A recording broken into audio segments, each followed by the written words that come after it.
Of all the human species who have walked the earth, it is perhaps the Neanderthals that people are most fascinated by. That's the Platboy Maxes. That's the Platboy Maxes gang. Their likeness and close relationship to us has even led some to dub them as our sister species, and even their DNA can still be found within most of us to this day. While dates aren't clear, it is thought that this group of archaic humans inhabited parts of Eurasia between 400,000 and 40,000 years ago. Most of this time falls under the Eurasia. You trying to tell me this ain't Maxwell Dent predecessors? You trying to tell me this ain't no Maxwell Dent predecessor? Tell me that's not. This is Maxwell Dent and Trainwreck's TV builds right here. They got the same ancestry, bone structure, skeletals, and all that shit. Between 400,000 and 40,000 years ago. Most of this time falls under the Chibanian stage of the Pleistocene, a time when Eurasia was generally even colder than it is today, and filled with an abundance of megafauna that made life no— Oh my god, I would tame a fucking mammoth. I would tame a mammoth in a saber tooth. That'd be my comp. No walk in the park. Therefore, to survive and thrive in harsh conditions, Neanderthals evolved some of the most insane biology seen in any Homo species. And if alive today, some would most likely even consider them to be superhuman in a few senses. What the fuck? From afar, their anatomical differences to us would not be so obvious. He literally got max cheekbones, bruh, and jawline, and forehead, bruh, gang! With the likeliest contrasting feature being their height, as recovered specimens show that on average, Neanderthals were quite a bit smaller than modern humans. Read between the lines, chat. They're defining max, nigga. Typically being 14 centimeters or 5.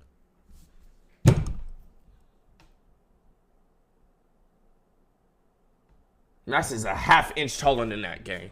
0.5 inches shorter than post-World War II or populations. Around that height. Without the that nigga wear boots all the time, so niggas really think this nigga like 5'7" or some shit. The tallest known Neanderthal specimen, dubbed Amud 1, is believed to have TK is tall. Let me just tell you something. TK is taller than Max, and TK is barely 5'7".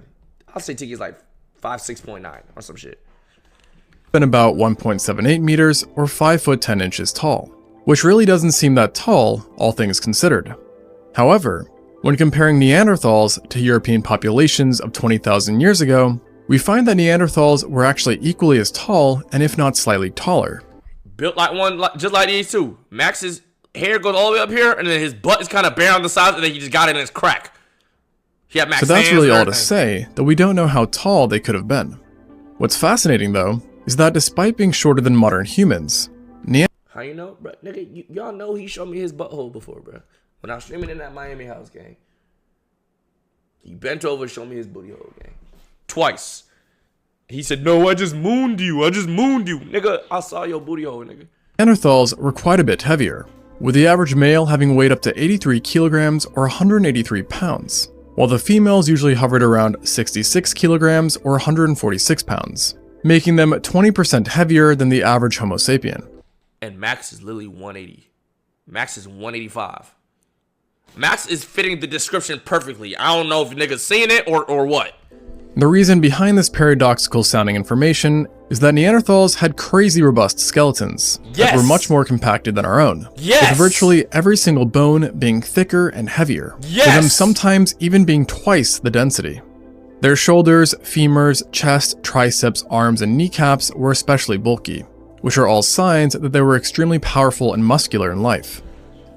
And that's why Max don't gotta lift a single dumbbell, barbell, or machine. He always gonna have that muscular build, bro. Niggas gotta work years consistently to keep that build up. He just wake up and he got that build, bro. It is widely agreed upon that they were much stronger than us, a possible adaptation to their close-quarter hunting tactics that involved them using giant spears to take down medium and large-sized prey, which included various rhinos, horses, elephants, and of course, woolly mammoths. How many Neanderthals went in against one gorilla?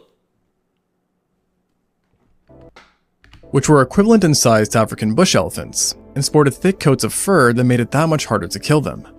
And speaking of African bush elephants, it's no secret that they're endangered just like their woolly cousins were before them when they were still around. As within just 3 generations, 50% of the global population of African bush elephants have died off. And while I love making videos about extinct animals, I would rather not have any more animals to be added to the list of potential videos, which is why I'm really excited to be partnering with Planet Wild.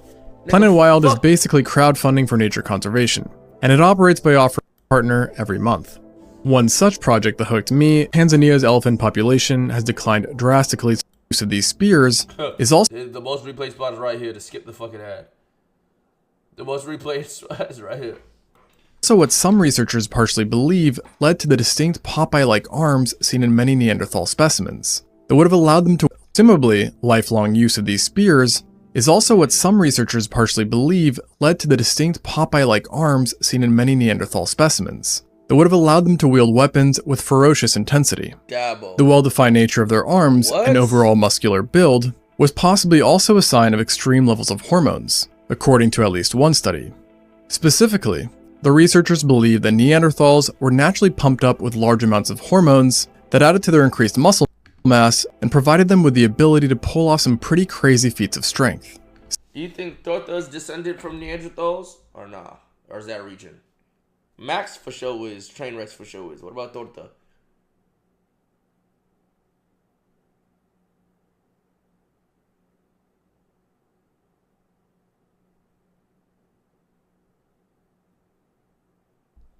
The only reason why I'm saying she might not be is because she's a little tall, right? How tall is Torta? She like 5'6" or 5'7"? You dissing your... Hold on. Pause. I gotta make sure none of my dumbass pages posted that. Hold on. Because I know y'all niggas be. I know how y'all niggas be, bro.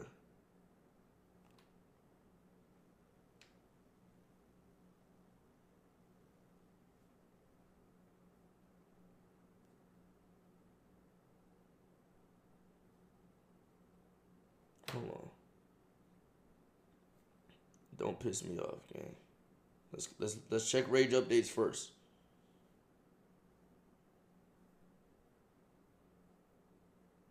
Rage updates. He never tweets shit. Why am I checking his shit? Let's see. Daily plug. Your rage vs Kai. Your rage couldn't catch up. OKC. Your rage compliments.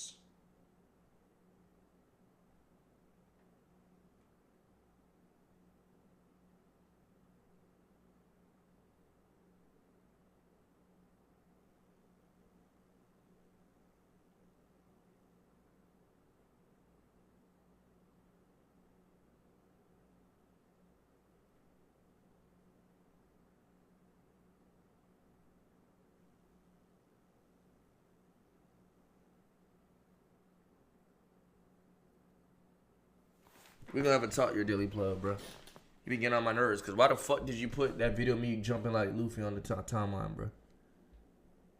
Such as lugging up to 50 pounds or 27 kilograms of meat for 30 miles or 48 kilometers. The same distance. Whoa! We have R&B. Oh, we're cooked. We're cooked today. We're actually cooked. As walking 138 laps around a soccer field. What's more is that thanks to their larger chests, shoulders, and triceps, scientists assume that Neanderthals would have been pretty great wrestlers and powerlifters if still around, with males possibly being able to bench press 500 pounds or 200 kilograms without training, while the females could have done 350 pounds or 160 kilos. What the fuck? Huh? For a little bit of context, just 2/3 of this weight would have been considered elite levels by our own standard.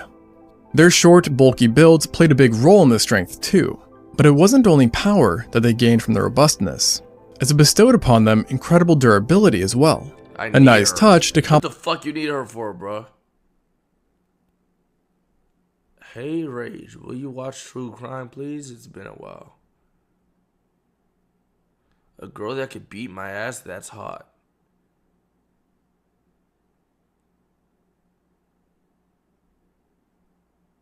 Breeding athletes.